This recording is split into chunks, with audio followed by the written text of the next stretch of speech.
आई भैया, हम व्यास प्रेम शर्मा आज रउआ सबके सेवा में एगो विरह रस के गीत सुनावे जा रहल बनी। हमरा आशा ना पूर्ण विश्वास बा कि रउआ सबके ई गाना अच्छा लगी।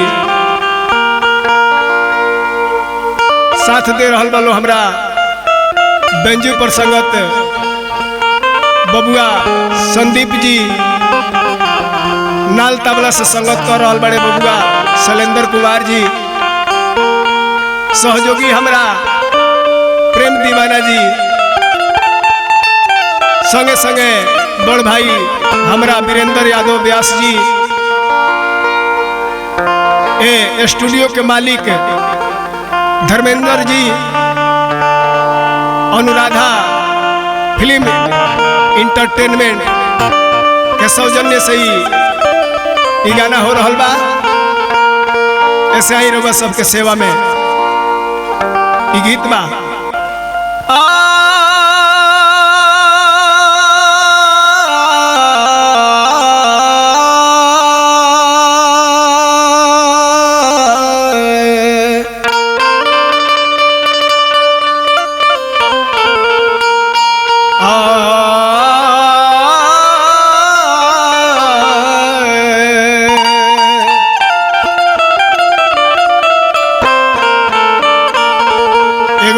पति परदेश बड़े सोरहो श्रृंगार करके वो औरत बैठल बाड़ी, अपना पियवा के इंतजार कर तरी।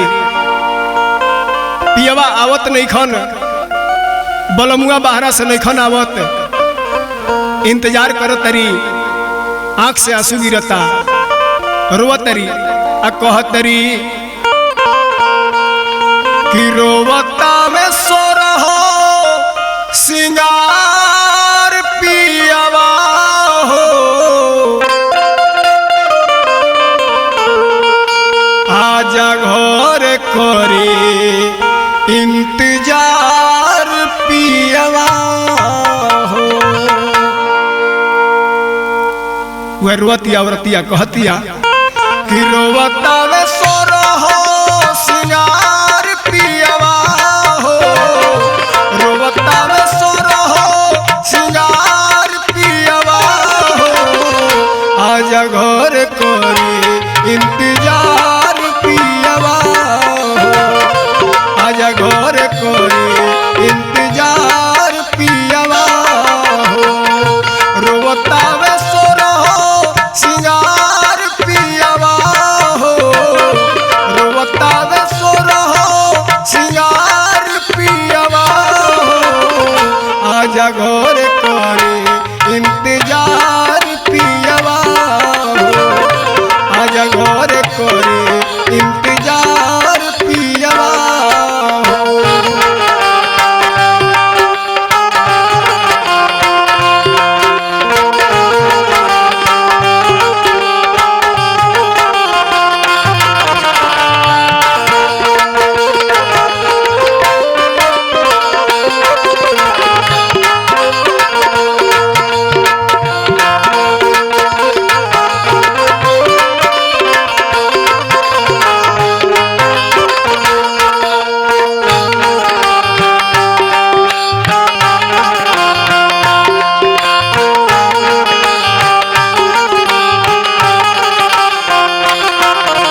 कोरी इंतजार पियवा हो आजा घर कोरी इंतजार पियवा हो।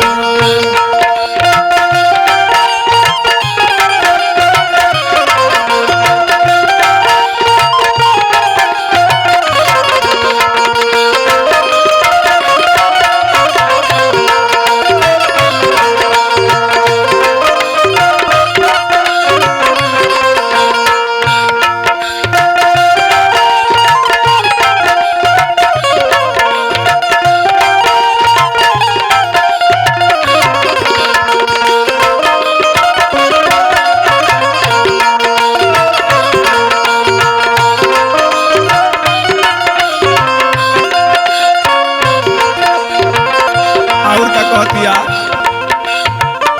बिरहा के आगी देह में करता धधोर हो भरल मदन रस राजपुर पुर हो।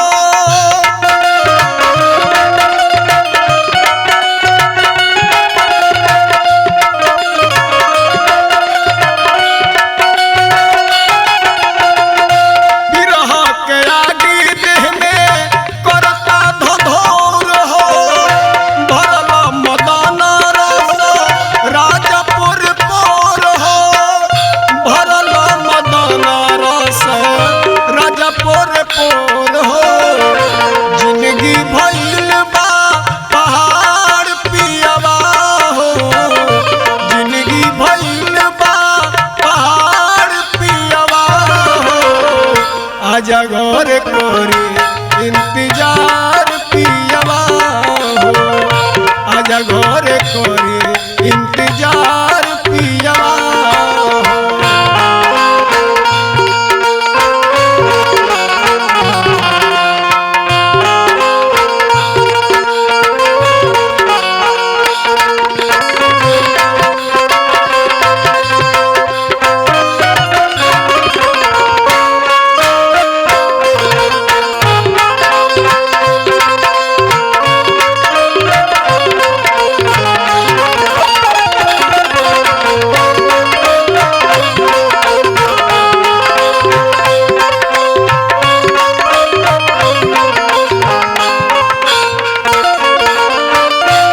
अंत में औरतिया रो रो के कहतिया अपना परदेसी पिया से प्रेम परदेसी पिया कर विश्वास हो याद के सहारे देखो चलता वे सास हो।